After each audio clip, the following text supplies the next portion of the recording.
भगवान एक दिन गाय चराने के लिए नहीं गए,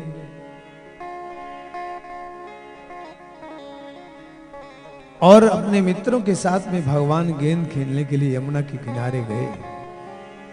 देखते क्या है, बिलोक दूषिताम कृष्णाम कृष्णम कृष्णाहिना विभो तस्यां विशुद्धिमच्छिन्नन् सर्पम समुदवासयन्। कृष्णाम कालिंद्याम, भगवान ने देखा कि यमुना के जल को काली नाग ने दूषित कर दिया।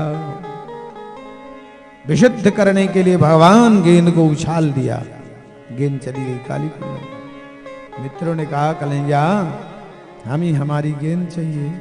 भगवान ने कहा घर में चलेंगे दूसरी दे देंगे, बहाना किया। मित्रों ने कहा नहीं, हमें तो हमारी गेंद चाहिए जो तुमने गिराई है। और भगवान मना करते करते बोलिए नागनथैया भगवान की जय। काली कुंड में भगवान कूद पड़े। अब जब अंदर गए तो देखते क्या है, भगवान 7 फना वाला 100 फन वाला नाग वो सो रहा था, लेकिन नाग पत्नियां जाग रही थी। ध्यान रखना, आपके कन्हैया को देख करके सर्पणी सर्प से भी ज्यादा खतरनाक होती है। क्यों? अपने बेटे को भी खा जाए। भुजंगिनी सर्पणी, उत्तरादिनी सर्पणी, किसी की सगी होगी। हनुमान जी को की परीक्षा के लिए इसीलिए तो सुरसा को भेजा था। सर्पणी है वो सुरसा, मायावनी थी वो।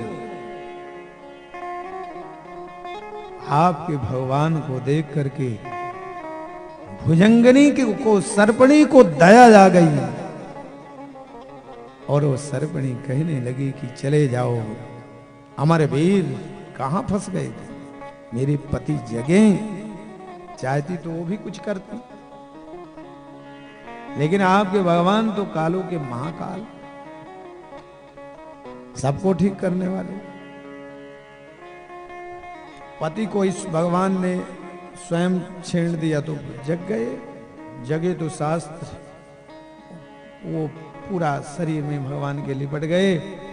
दसना चाहे तो भगवान ने अपना विराट रूप धारण किया। यों विराट रूप धारण किया तो जर्जर हो गए, टूट गए शरीर से, अंतिम श्वास लेने लगे। भगवान शास्त्र भगवान अपने चरणों से उसके सतफन में नृत्य करने लगे। चरणों के आघात से भमन करने लगा वो रक्त, अंतिम श्वास लेने लगा।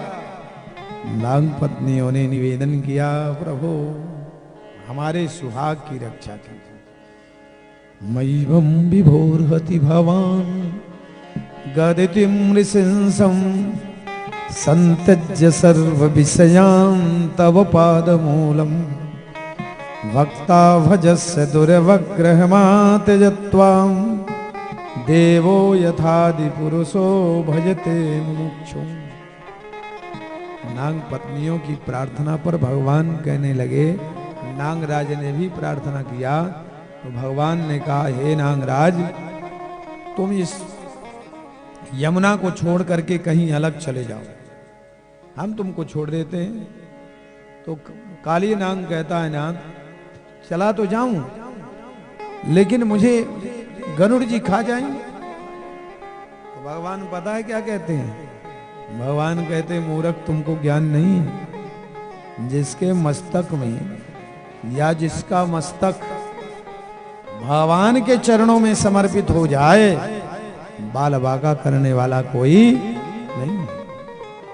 तेरे मस्तक में मेरे चरण विराजमान हो गए हैं, जा रमण दीग, तुम्हें कुछ होने वाला नहीं। और भगवान ने काली नाग को रमणक दीप भेजकर यमुना के विषाक्त जल को ठीक कर दिया। बोलिए नागनथैया सरकार की जय।